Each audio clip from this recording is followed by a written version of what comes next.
Thank you so much for coming back with us. This is Bobby and JG Radio. If you missed our first couple of parts of the show, we talked to Tim Banowski. He was a life insurance agent. He told us the ins and outs of life insurance. And we've been talking to Mr. Michael Bell about wills and trusts and everything that you need to get together, no matter what age you are. Now, Michael, let's talk about medical power of attorneys, HIPAA release authorizations, and financial power of attorneys. What are they? Why do we need them?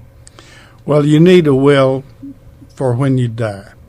You need some other documents for when you're still alive, but you get disabled. Sure. Or incompetent, mentally incompetent, or Bob. medically incompetent. Bob. Yeah, and then some of the people in this room, right, need some right now. Bobby might need that right now.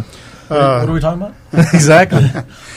A medical power of attorney is something you execute. Frequently, you do it when you execute a will. You have all these documents prepared by an attorney, and when you come in to sign the will, you also sign a medical power of attorney, a financial power of attorney, the HIPAA release authorization. HIPAA is a federal law that restricts our medical information to only the medical facilities that have gathered that information. Right.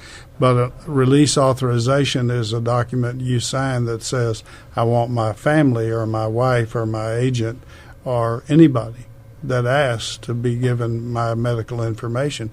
A lot of times, you call the hospital and say, how's he doing? Has he died yet? And they say, we can't tell you anything. Right. Well, when you sign the HIPAA release authorization and you are that person, they can tell you what condition the person is. So there's a list of people that you can appoint to get that That's information. Right. I got you. So the medical power of attorney and the financial power of attorney name an agent or agents, usually 1, 2, and 3, or they can all act together. For example, my parents I have 2 brothers, named all 3 of us and our wives, all as agents for them. So any one of us can make a decision when needed for their situation. Sure. We don't normally recommend that because you get too many people involved, then you have a dispute and there's problems. So oftentimes it's just one agent. So everyone would have to agree if it's 6 people appointed? It depends on how the power of attorney is written, and many of them are written where only one person can decide, and when that person has decided, the others can't dispute it. But, for example, the one my parents executed, any one of us can decide, and it can be our decision. We could be disputed, and it might be a problem, but we all happen to get along together very well, so it hasn't been a problem. But anyhow, I don't recommend that because most people don't get along together that well. Sure. So we'll switch gears here a little bit, Michael, and let's talk about Lady Bird deeds. This is something that a lot of our investors and clients are interested in. Well, essentially, a Lady Bird deed involves a life estate to somebody where you might convey a property to someone you care about, and they get that property while they're alive, and when they die, it goes to somebody else. Maybe you've got a girlfriend, sure, and you want to. No. Yeah, it's maybe for some of us, definitely for others. But a girlfriend, let's say, comes in, and you want to take care of her, and so you convey this property to her to live on. Right. This lovely house in the country with all the fixings, a horse and so forth. And when she dies, it goes to your children so that they don't get too upset with you for having taken care of your girlfriend. Right. But there's also these sometimes get mixed up. There's a deed that I recommend oftentimes in place of a will. People come in and all they've got is a home, right, and a bank account and a car. Right. And they want to be sure their house, when they die, goes to their oldest son or their and I'm not talking about a married person, or I'm talking about a widow. Right. And I recommend, rather than making a will, just let us prepare a deed whereby they convey the property to the person they want to own it after they're gone, and it becomes effective at death. So it doesn't have to go through probate. It immediately becomes whoever you want it to go to when they die. Immediately. So it just makes the process a lot quicker, less red tape. Exactly right. Automatically, and you file that deed of record. Right. so that it's in the county deed records. Sure. And all the person has to do is make sure the county clerk and the taxing authority is notified when the person has died. Maybe just provide a death certificate, and so it automatically becomes theirs. While the person is still alive, right, that made out that deed, they can change their mind. They still own the property. They're still paying the taxes and the insurance and maintaining it, but they can change their mind and sell it. And they don't owe the person that they named in this deed anything. Sure, it just becomes null and void at that point. So you can change your mind on who you deed it to as well? Yes. So say you decide that you put somebody to deed it to, you change your mind and you can, or say you got in an argument with your girlfriend, like we said. Right. You can totally take her off. You got a new girlfriend. Got a new girlfriend. You need to do change somebody it. else. That's right. Then they see Mr. Bell. That deed didn't promise her anything or give her anything until you die. Now remember that with the girlfriend, it's until you die. Right. Which might give her an incentive. I know. Maybe give you some more tortillas than you needed in the first place. That's right. Heart attack time. Yeah. What about if the house still has a mortgage on it?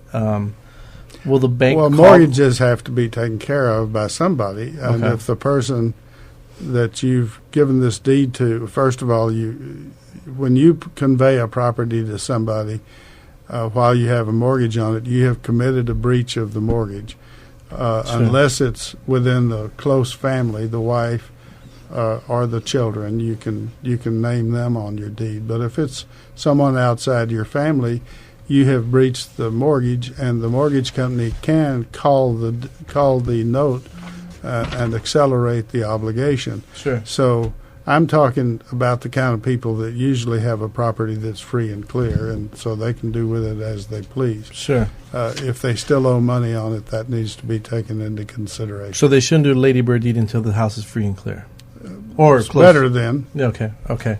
And if I invest in real estate, what should I do to make sure that everything's completely covered if I die? If I have a portfolio that has a lot of real estate in it. I'm sorry. If I invest in real estate, what should I do to make sure that everything is covered? Well, you could put it in a trust or a limited liability corporation. Okay. So that you had it all in one place with limited liability, and when you die, you've designated who will take control of that entity, either the trust or the LLC. Sure. Okay. And does life insurance policies affect the estate when? Life insurance policies are outside of the testamentary assets of an estate. So if you do a will, oftentimes they are in a trust. So, they may be part of involved there. Right. And they are part of your estate. A life insurance policy and its proceeds are part of your estate. Right.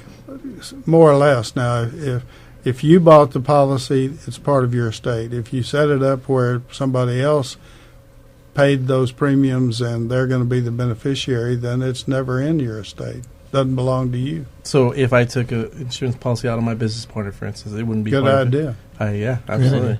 Great idea. Mr. Bell, what if somebody doesn't have a will and say one of the spouses dies? Does it automatically go to the spouse? Everything? No.